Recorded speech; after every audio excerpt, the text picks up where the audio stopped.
Tevayam nodita sarve. Tevayam nodita sarve. Praja sarge prajeshwaraha. Praja sarge prajeshwaraha. Anena dvasta tamasa. Anena dvasta tamasaha. Sisrikshmo vidata praja. Sisrikshma vidha praja. Tevayam nodita sarve. Praja sarge prajeshwaraha. Anena dvasta tamasa. Sisrikshmo vividha praja. Please.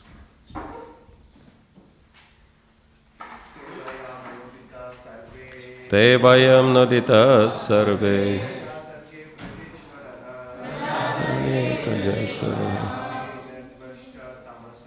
Anena dvasta tamasa. Sisrikshmo vividha praja. Tevayam nodita sarve. Nodita sarve.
Ladies, please. Tevayam nodita sarve.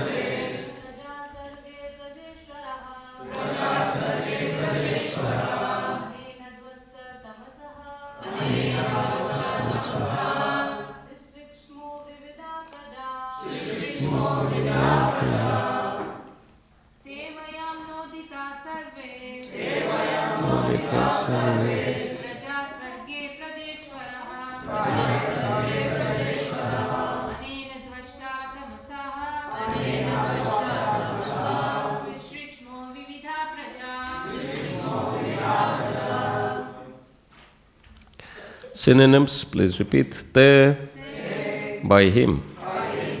Vayam, all of us.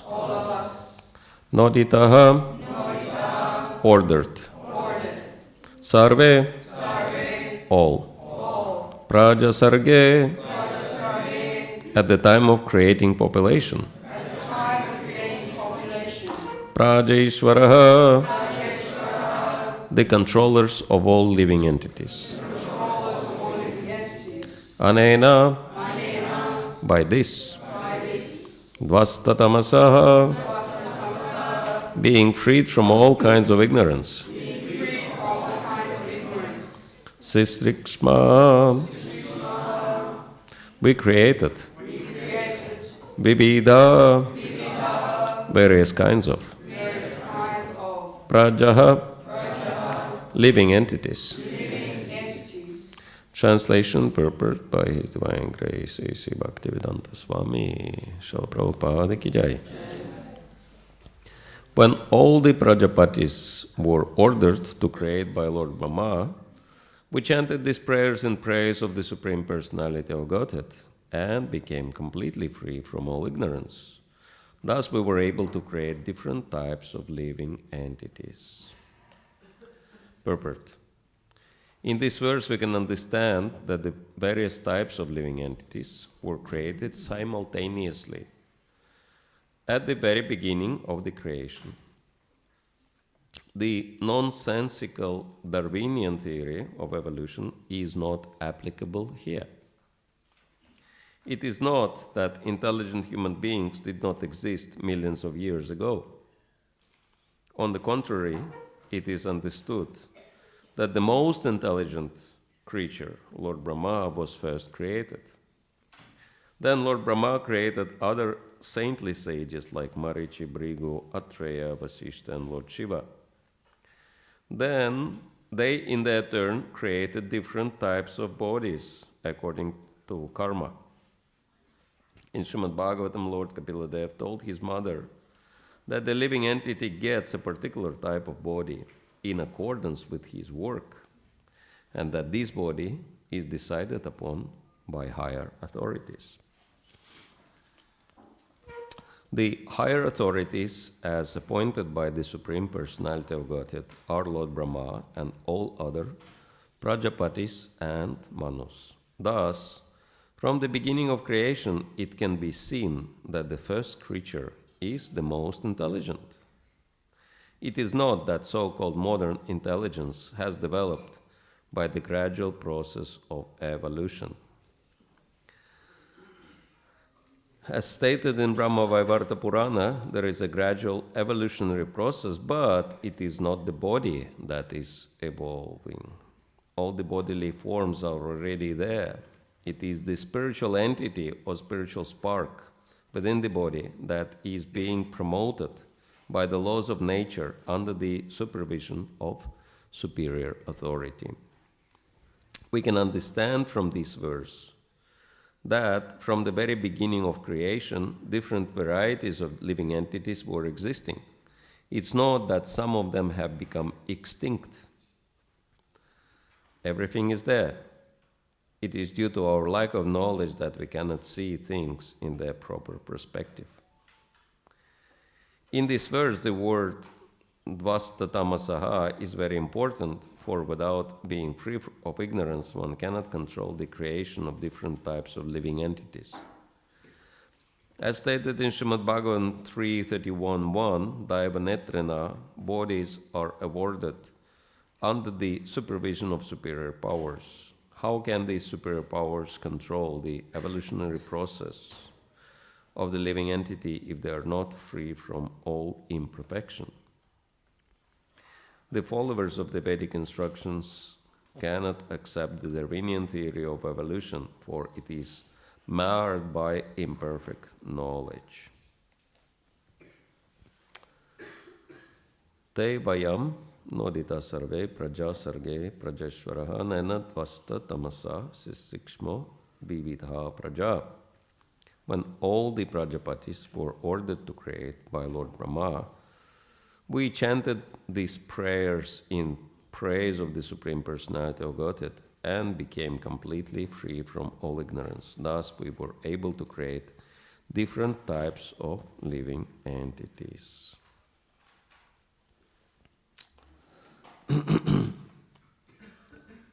So again, this is very important instruction by Lord Shiva,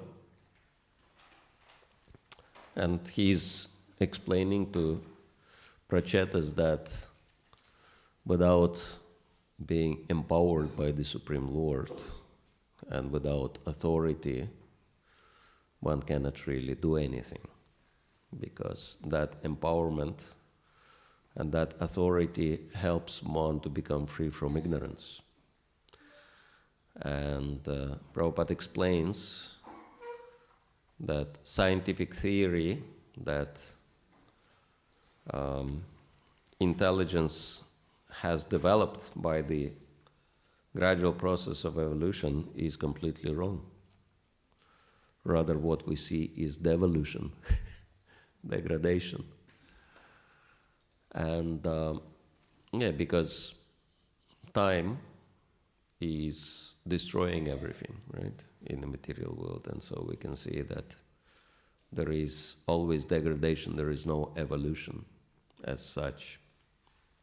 And actually,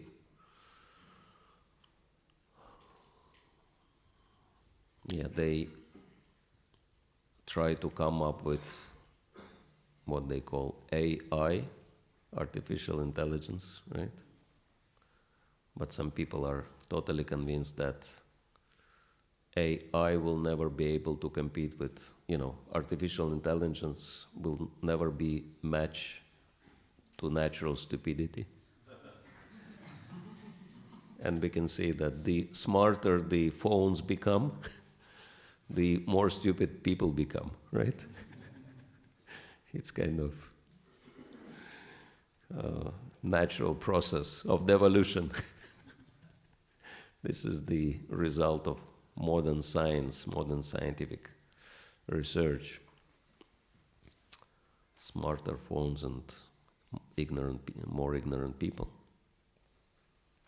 And so we can see practically, by experience and in history, we can see that there is no evolution, that human beings, they're not evolving, they're devolving. But we might say, well, in the past 500 plus years, we see some progress, we see some advancement in human society, right? And it actually started with Renaissance. All the art and science and culture kind of suddenly erupted on the planet. And if we look at historical period when the Renaissance started happening, and it's quite amazing actually. I've been to Italy and I've seen all these, pieces of architecture and art, and it's very impressive. Sometimes it's unbelievable how can human beings create something like that. But if you look at the time scale, it coincided exactly with Lord Chaitanya's presence on the earth. And so we can understand that because the Bhakti movement started in Bharatvarsha, in India, and so the, side effects of the Bhakti affected the entire planet.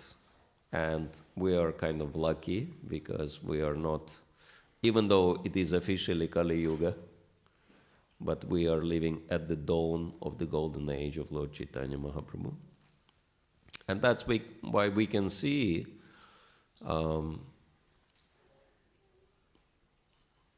as we mentioned, lifespan is increasing and so many other advantages people are reaping because of the effects of Bhakti. And we can see that in our lives, and we can see that in the lives of people around us. As Prabhupada said, realizing Krishna starts with self-realization. So just by examining our own case, we can see that, very interestingly, because this verse is stressing chanting prayers to glorify the Supreme Lord, so glorification of the Supreme Lord, and we can understand that the ideal and the most powerful glorification of the Supreme Lord is found in Mahamantra. Hare Krishna, Krishna Krishna, Hare Hare. Hare Rama, Rama Rama, Hare Hare. And as we've mentioned, for the uninformed observer, it seems to be something very simple. Just 3 words, and repeating those 3 words. What's the point, right? What's the benefit? But those who practice, that they understand that there are massive benefits. So Prabhupada in his very famous Nectar of the Ocean series has explained that actually chanting of the holy name is always beneficial, but the benefits will vary according to the level of the chanter.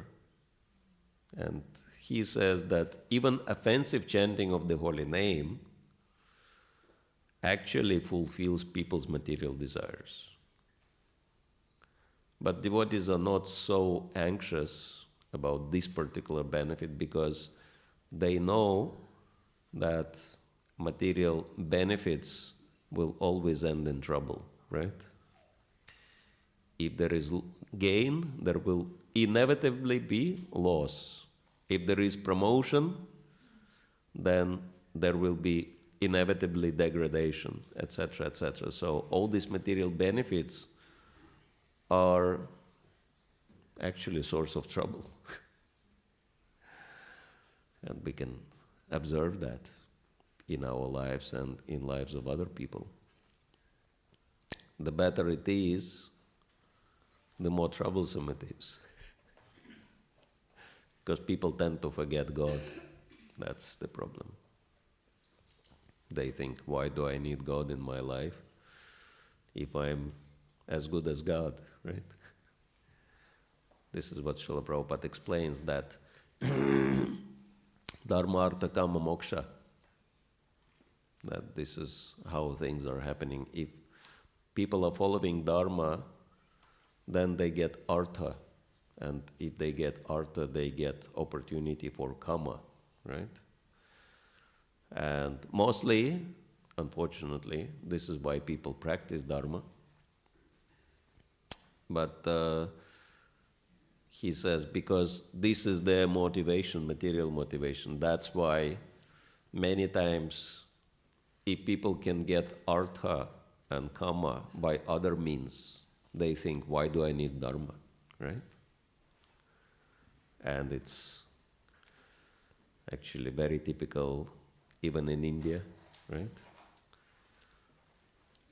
That people think, okay, I'm doing my mantra, tantra, yantra, puja, this and that, and then I can see Western people, they get so much advancement, so that's why Brahmanas are thinking, why should we bother studying Vedas? Better we study computer science.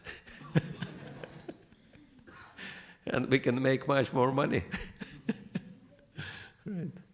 So this is very typical. That's why, South India, Bangalore, right, is the biggest hub, one of the biggest hubs on the planet for computer engineering. It used to be the biggest hub for Brahmanas, right? Vedic scholars, but now it's the biggest hub for material sciences, right? Because people want Artha. And so if they cannot get Artha by Dharma, then they resort to some other means. But the kind of Artha they get actually brings them trouble. They don't understand this. Because it's only when you get Artha from Krishna, and also if you use Artha in the service of Krishna, only then it is completely safe situation. Otherwise, so many people gained so many things and then they've lost it all. This kind of Artha, which is gained through adharma, is very problematic. When I was young, I've seen one movie which was, kind of someone robbed bank and they got the whole tray full of golden bricks, And so then they were escaping with these golden bricks somewhere, and then police was after them, and then rivalry, mafia was after them. So anyway, long movie, and so people fighting and shooting each other for all these golden bricks. And then there is like last guy left, and he's escaping from police, I think, and then he shoots police, and it's happening on the like narrow mountain road, and then he shoots the police car, and then police car goes off the cliff. But then while shooting, he loses control of the vehicle, and it's kind of, open van, and it goes towards the cliff, and then he presses the brakes, and then the van is on the edge of the cliff and tilting like this, and he's trying to,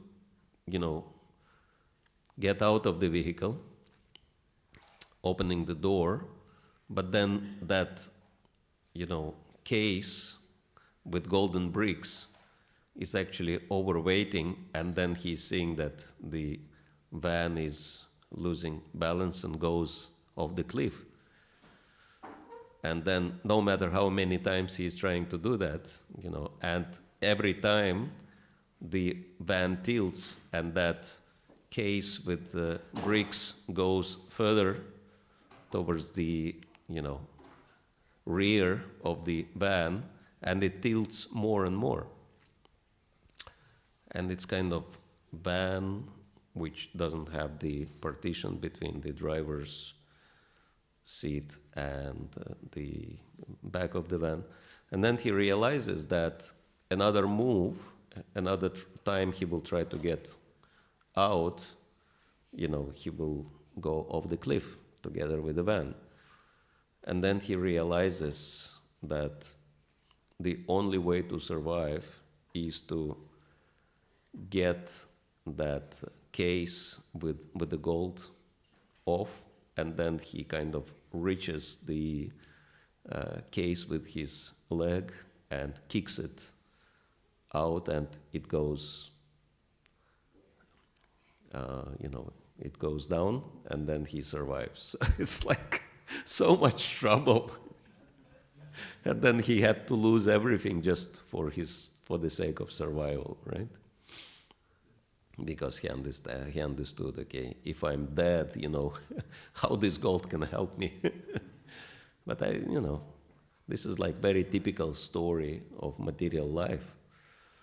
People struggle so much for artha, for wealth, trying to enjoy, but then they get into so much trouble. Actually, all their wealth, all their artha cannot help them to get out of trouble, actually. And so, that's why if we get any artha through adharma, and we only invite trouble to our lives. And that's why only the artha which is gained by dharma is safe, relatively safe. But if we go into sense gratification, we might forget dharma and go into adharma again.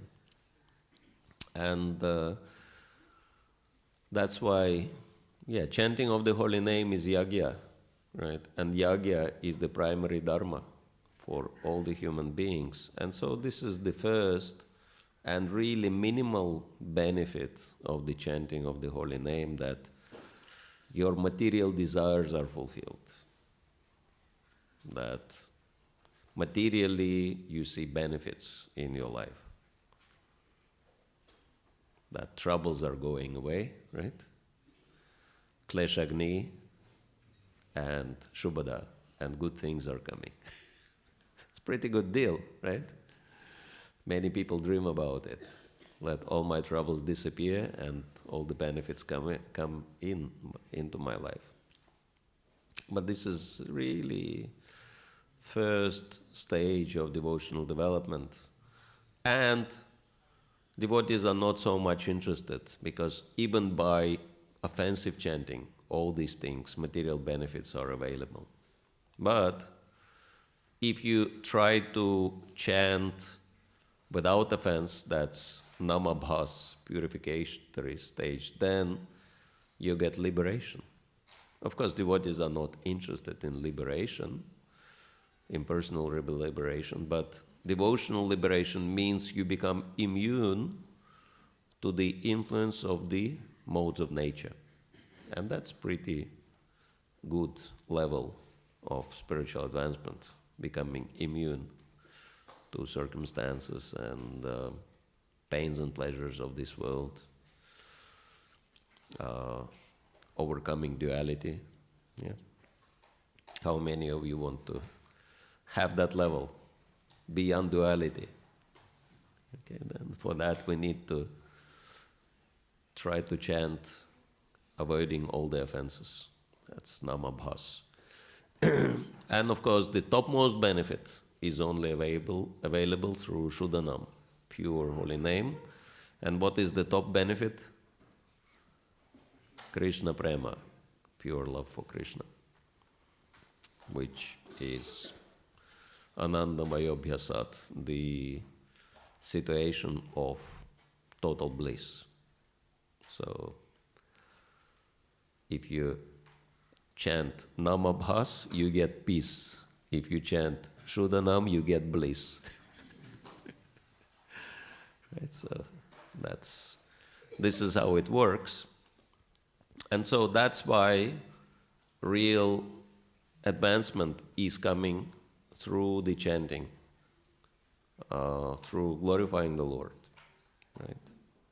And because Lord Chaitanya started spreading not just pure holy name, but pure holy name imbued with Krishna Prema, so the whole world got benefit and still gets benefits and will be getting benefits for 10,000 years. So it didn't happen by human evolution.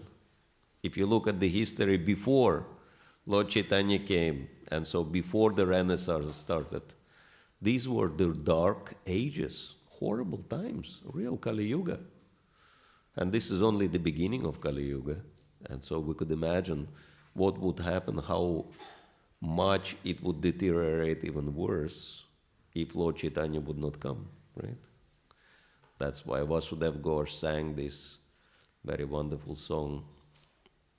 What's that? Yadi Gora na hoite, hoito, kabiki hoita.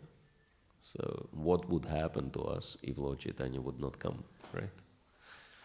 And in the same spirit, Srila Jayapataka Maharaj sang, Yadi Prabhupada na hoite, tabeki hoita, that what would happen to us if Prabhupada would not come.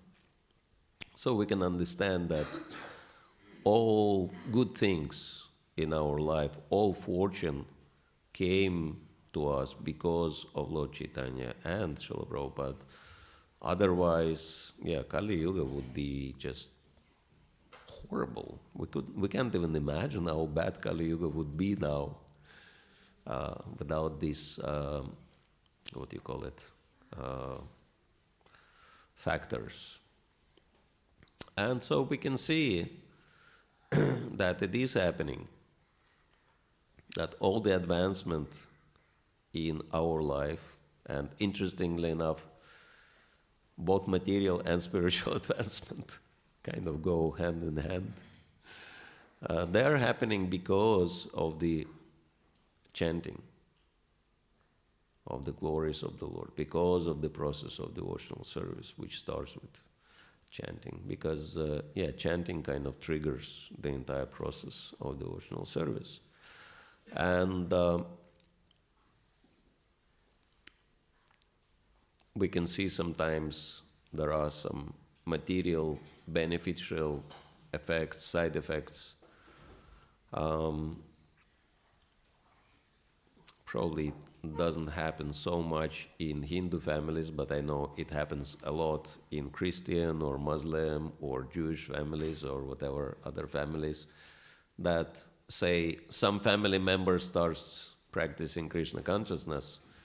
And then the other family members, who were pretty much atheistic before that, they start telling that devotee, why do you practice Indian religion? We have our own religion. We have our own Christianity or Islam, etc. It's very interesting. One devotee friend of mine, he started practicing.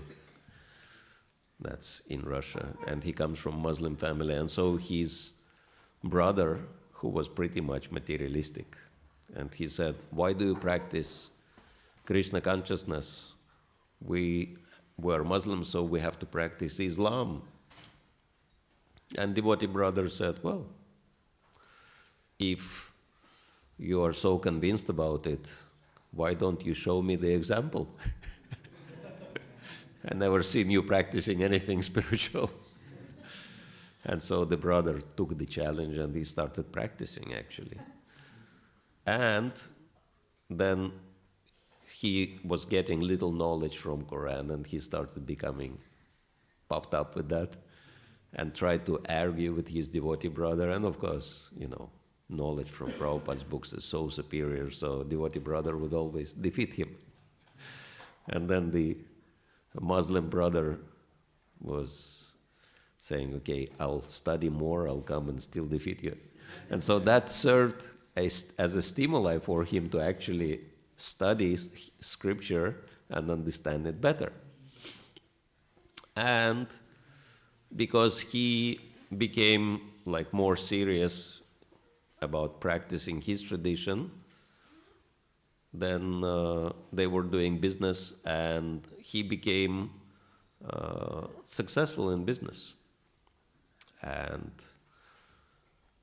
then he wanted to kind of show everyone how important he is, and he purchased a very expensive car and started driving this car around, hoping that, his friends will appreciate. But then he kind of purchased a big car, which normally is driven by politicians, and no one's supposed to drive personally this kind of car. You're supposed to have a driver for this car. And then his friends, other businessmen, they were saying, what happened to you? Did you go into politics? You stopped business? And he said, no, I'm still doing business. But why are you driving the politician's car? And where is your driver? Why are you driving it yourself? And so he realized instead of appreciation, he was, criticized for that. And this is such an expensive car, he couldn't even sell it. And then he got stuck with this car. And then he came to his devotee brother and he said, you're senior in the family. I want to give this car to you as a gift. And the devotee brother was saying, I don't need this car, I have mine. This is too luxurious car for me. And then this Muslim brother was arguing, and then ultimately he said, you must take this car and use it. And devotee brother said, why? And Muslim brother said, because Krishna is sending you this car.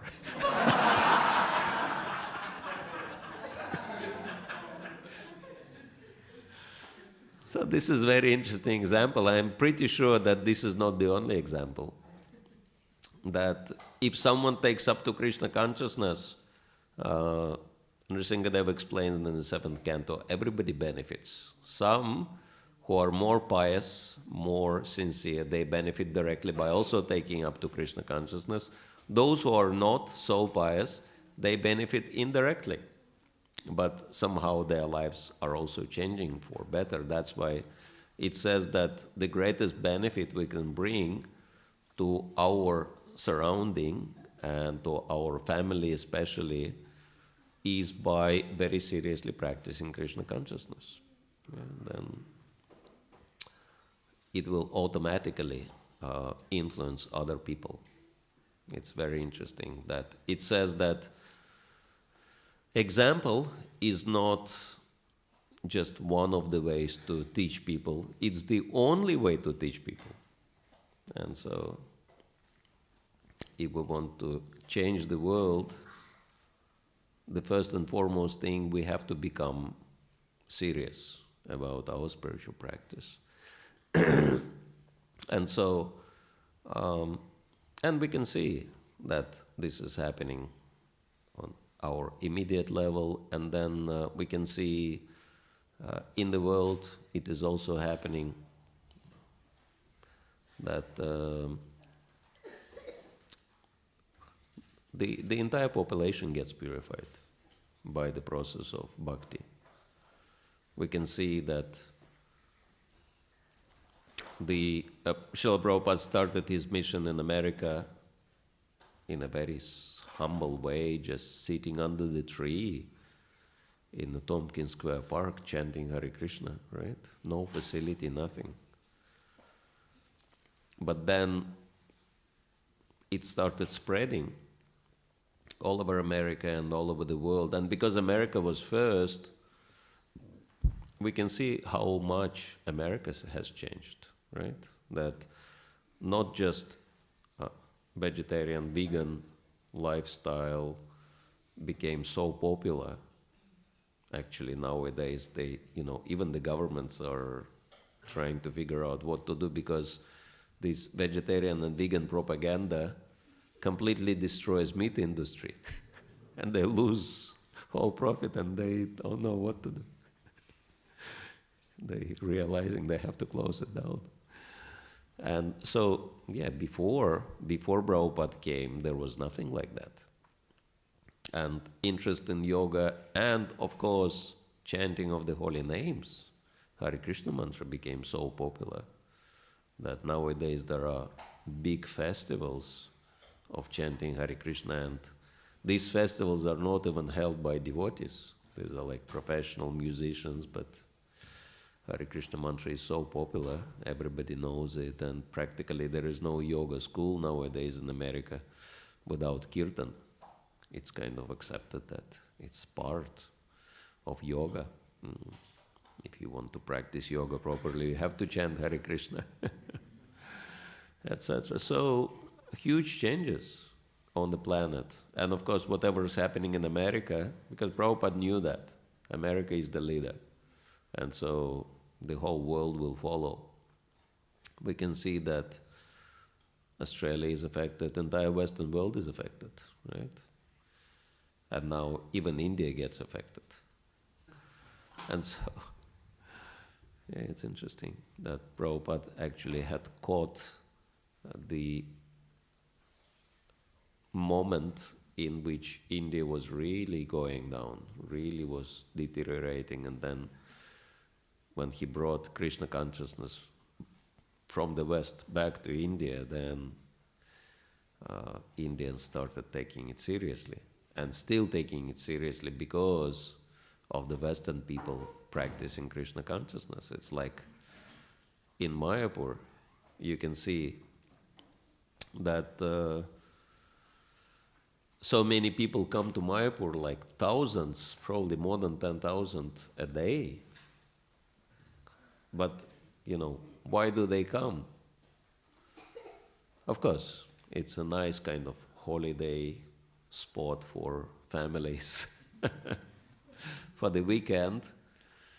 But I can tell you that the major attraction for local people to come to Mayapur is to see Videshi white people practicing Krishna consciousness, right? That becomes a big surprise for them. So that's a big attraction. And so this is what Prabhupada created. And this is how he affected India. And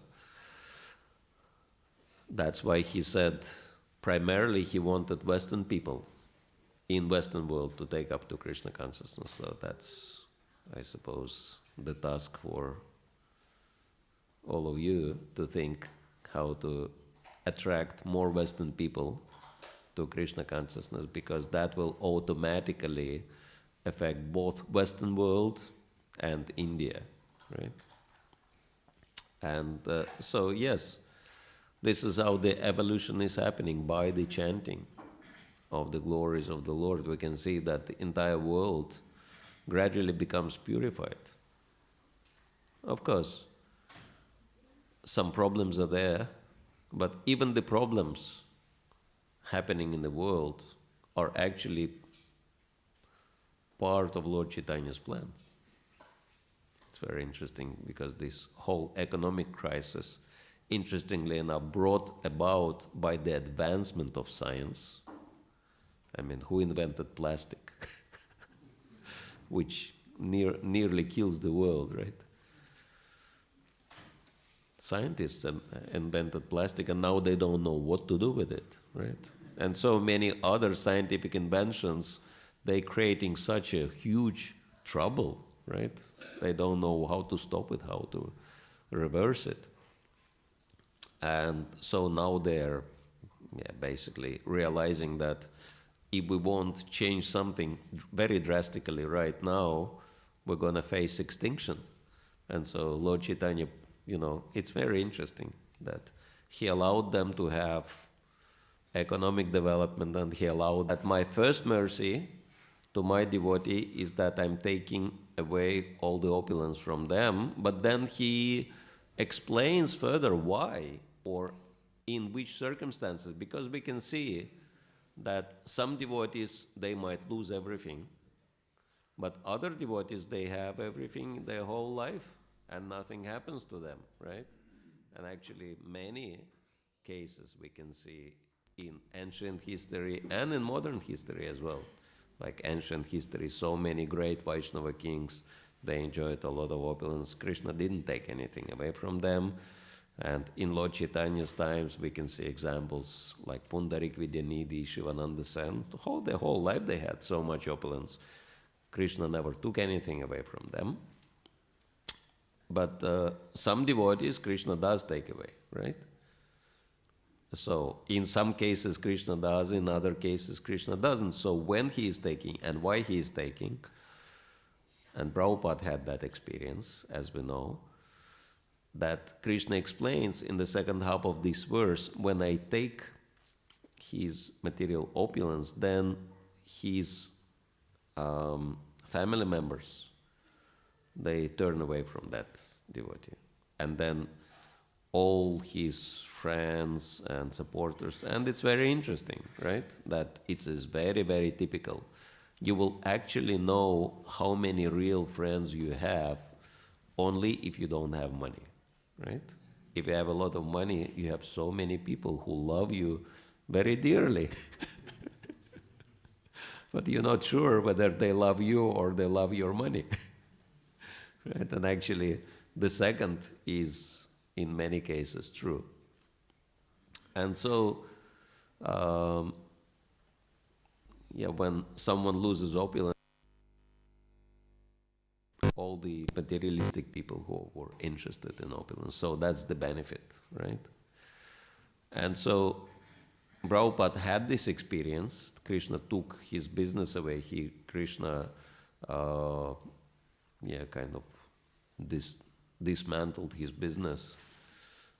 And Prabhupada realized it was Krishna's mercy. Why? Because even though he had the instruction of his spiritual master to go and preach in the Western countries, but he couldn't do that because he had his duties, he had his business to run, and he had to provide for his family. But in one stroke, Krishna destroyed his business, so he could not provide for his family also, right?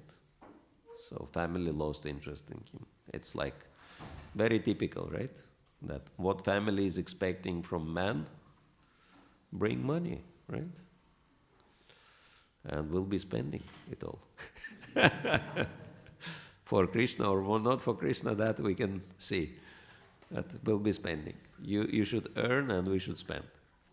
Like you can see very typical scene in the shops, right? That man is pushing the trolley and woman is putting whatever she likes in the trolley, right? And man's, part of the deal is pay at the end. Woman decides, man pays. That's called family life. And so then Prabhupada's family didn't have any more expectations from him. And naturally he realized, now I'm free. Now I can actually do what my Guru Maharaj wants. So he actually understood it was Krishna's mercy. So in this case, when wealth stands in the way of one's devotional service, then Krishna takes that away. But if it doesn't stand in the way, why Krishna should take it away? So it's very much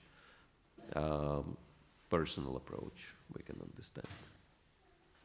How to chant in such a way that rather than getting materialistic benefits, we get the real benefit of chanting? Well, the first thing, whatever Krishna gives, we need to use fully in his service. Then that will help us to get Krishna's mercy. Because we can only advance by Krishna's mercy. Of course, we making our effort, but Krishna's mercy, without Krishna's mercy, our efforts will not produce good results. And that's why we need Krishna's mercy.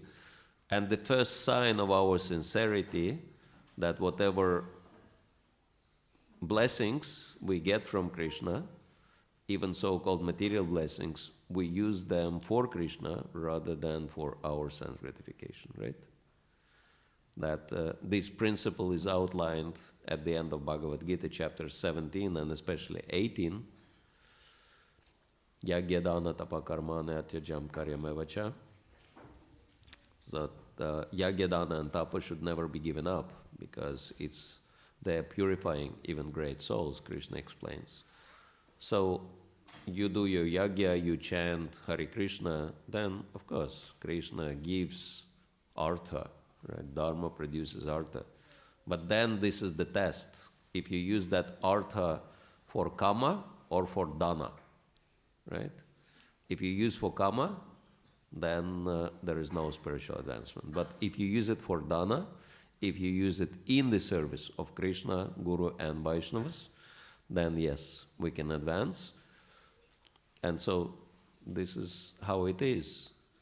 If you use kama for or artha for dana, then you can actually follow tapa, or you can live in a very simple way. You can become free from material desires. That's kind of indication that we want to become free from material desires when we use everything material in the service of the Lord. Yes? All right? Haribol.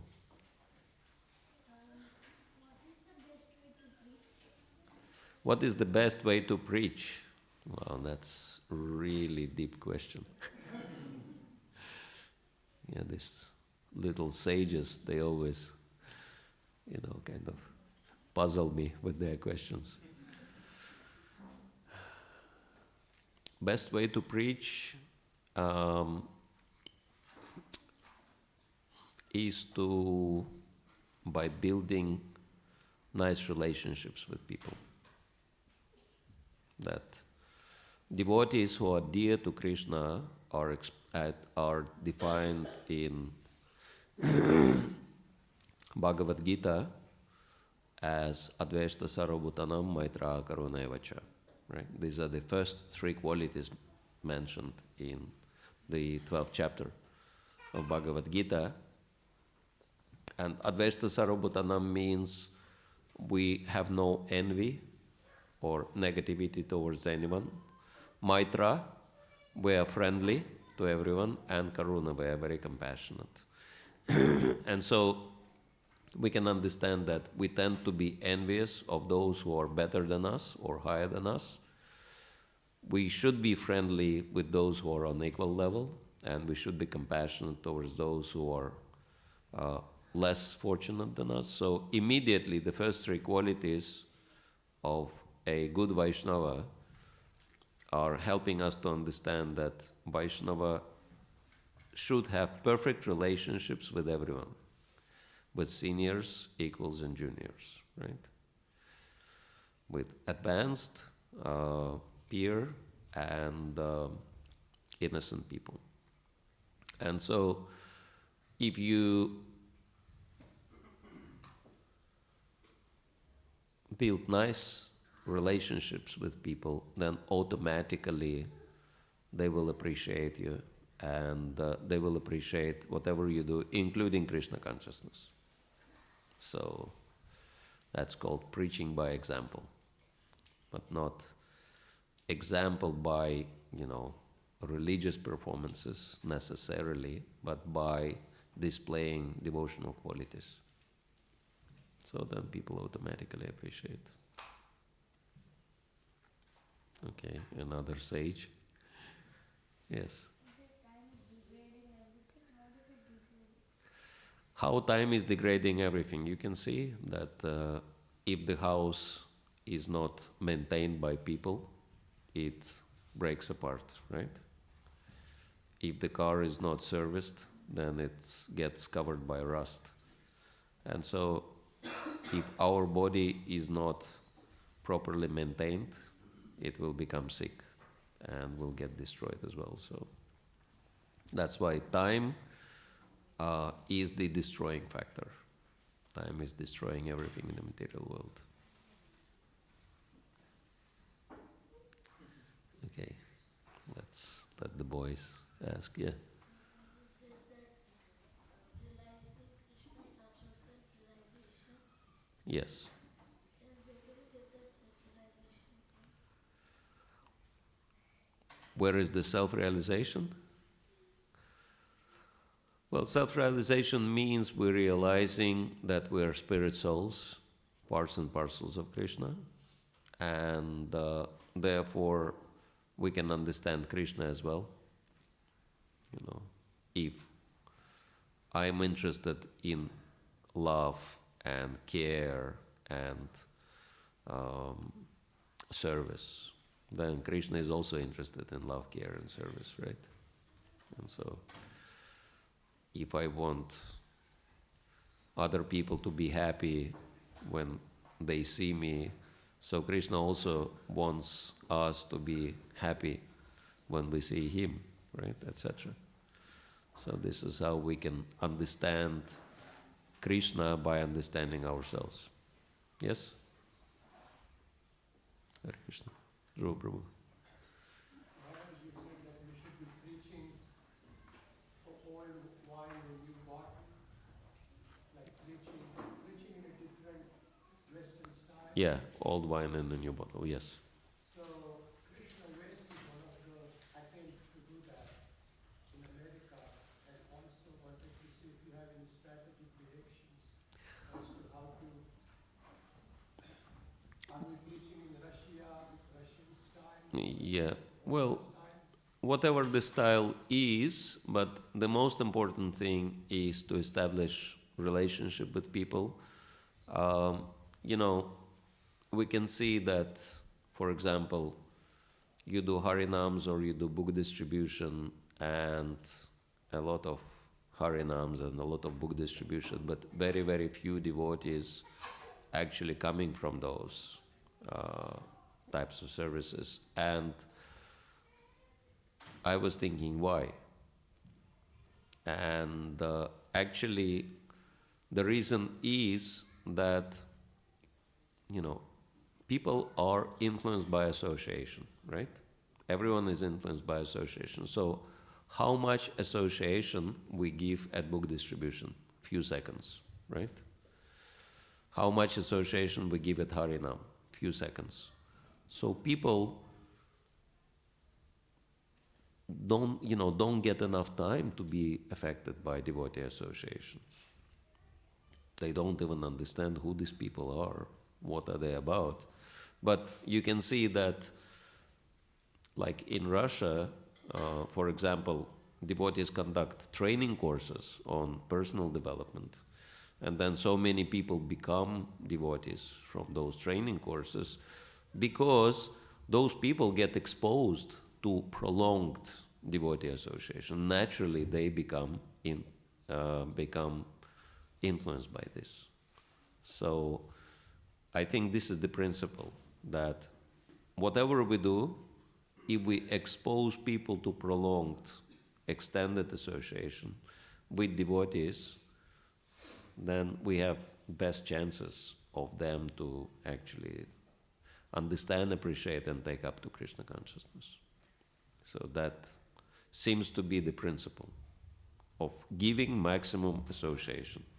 Actually, this is what Prabhupada explains, right? This is the first and foremost, first and foremost purpose of creating ISKCON, to give everyone opportunity to associate with devotees, right? But religions got such a bad name that nobody wants to associate with religions, right? And so if we present ourselves as another religion, then very few people will want to come. And so we need to figure out how to expose people to extended association with devotees without religious packages. And we can see so many examples of that all over the world, quite successful examples. If we do that, then people start appreciating Krishna consciousness. Yeah. What if someone is not good at making good relations? What if someone is not good at relating to others? Then, one has to get purified by the process of devotional service, because automatically, the more we become Krishna conscious, the more we have the ability to have good relationships with others, because we start realizing that, okay, these are also parts and parcels of Krishna, right? Like Prabhupada saw his servant, he was, swiping or brushing off ants from the table very gently. And he made a comment. He said, if you would not be a devotee, you would just kill them, right? But now, because you are a devotee, you are very careful. You understand, okay, these are also living entities. So this is how Krishna consciousness affects our, consciousness. That we become more compassionate, more kind, more gentle towards others, even non-humans, what to speak of humans. So if that's not there, that's an indication that we need to practice Krishna consciousness more seriously. And that if that is happening, we can understand we are actually advancing. That one sign of clear sign of advancement is developing compassion. Because Satchidananda Maharaj explains that very nicely, that love for Krishna manifests in compassion towards others as parts and parcels of Krishna. Yeah? Helps to understand. Okay.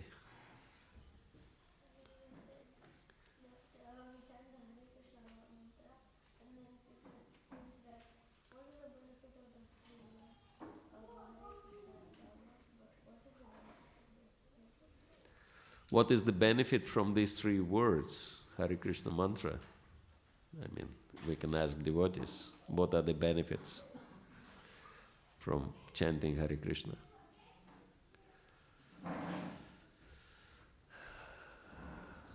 Nam Nama Karibhada Nija Sarva Shakti, all Shakti of the Lord is in the holy name. So we can understand that all benefits, whatever you want, it's all contained in these three words, Hare Krishna and Rama. Because Krishna is fulfilling everyone's desires, right? That's his position. Eka bahunam yavidadati kaman. And so if you chant Hare Krishna, whatever you want, Krishna can fulfill your desires. You want something from him, Krishna can easily do. If you want him directly, he can give, but this is a little bit more challenging because if you have Krishna directly, and Krishna is the Supreme Lord, and Bhakti is the only power which can control the Supreme Lord. So Krishna would rather, give you whatever you want, but not the control over him, right?